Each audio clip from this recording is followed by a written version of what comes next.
satu waktu nanti isu Rempang akan masuk sebagai tema kampanye tuh. Dan Ganjar pasti akan kalah dalam soal tema kampanye itu tuh.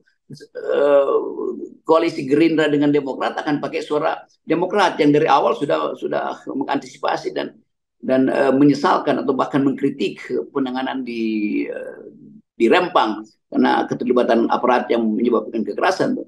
Jadi poin Rempang ini akan jadi poin plus bagi kubu Prabowo SBY. Pengamat politik Rocky Gerung menyebut isu Rempang akan masuk dalam tema kampanye Pilpres 2024.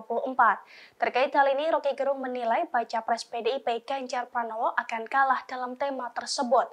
Namun berbeda dengan Prabowo, menurutnya tema Rempang Prabowo justru akan menjadi poin plus. Sebab Prabowo akan membawa suara dari Partai Demokrat yang sejak awal telah mengkritik penanganan pemerintah terhadap konflik Rempang.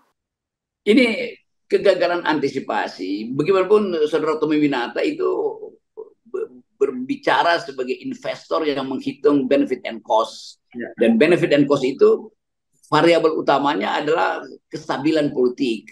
Dan kestabilan politik itu yang menjamin investasi itu masuk. Nah, itu nggak terjadi tuh. Jadi sinyal utamanya bahwa Indonesia memang nggak pernah stabil. Dan itu banyak proyek juga yang pasti akan diuji ulang tuh. Apalagi yang masih bersifat MOU yang kata Bahlil dan ribuan itu batal aja itu pasti.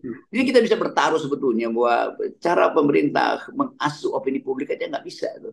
Gagal. Jadi proyeksi-proyeksi ke depan ya udah kita anggap aja bahwa udah selesai. Pak Jokowi secara politik juga gagal karena tidak bisa memaksimalkan dukungannya pada Prabowo sehingga Prabowo akhirnya mengambil siasat lain dan bersama-sama dengan SBY mulai menuntun Indonesia di dalam politik game changing. Dan itu intinya, itu artinya satu waktu nanti isu Rempang akan masuk sebagai tema kampanye tuh. Dan Ganjar pasti akan kalah dalam soal tema kampanye itu tuh. Koalisi Gerindra dengan Demokrat akan pakai suara Demokrat yang dari awal sudah mengantisipasi dan menyesalkan atau bahkan mengkritik penanganan di Rempang karena keterlibatan aparat yang menyebabkan kekerasan tuh. Jadi poin Rempang ini akan jadi poin plus bagi kubu Prabowo SBY.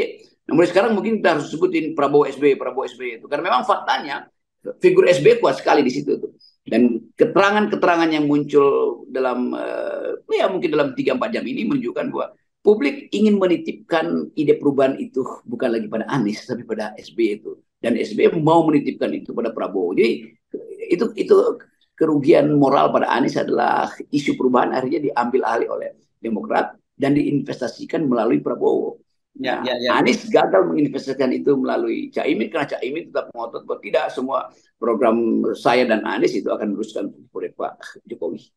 Tapi saya kira mungkin peta terakhir di pertemuan antara Demokrat dengan Pak Prabowo ini akan mengubah semuanya dan kemudian kita nggak perlu terkejut gitu kalau ternyata mereka ini yang tadinya sama-sama dalam posisi selalu menyatakan mereka akan meneruskan program Pak Jokowi bisa berubah semua haluan Bung Rocky. Paling tinggal yang bertahan kubu Ganjar dan PDIP.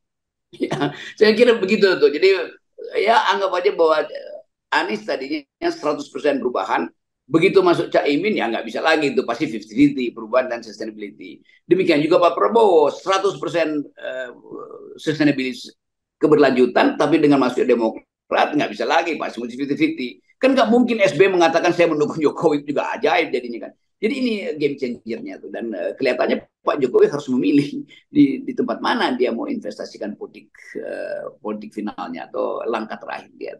Terima kasih sudah nonton. Jangan lupa like, subscribe, dan share ya.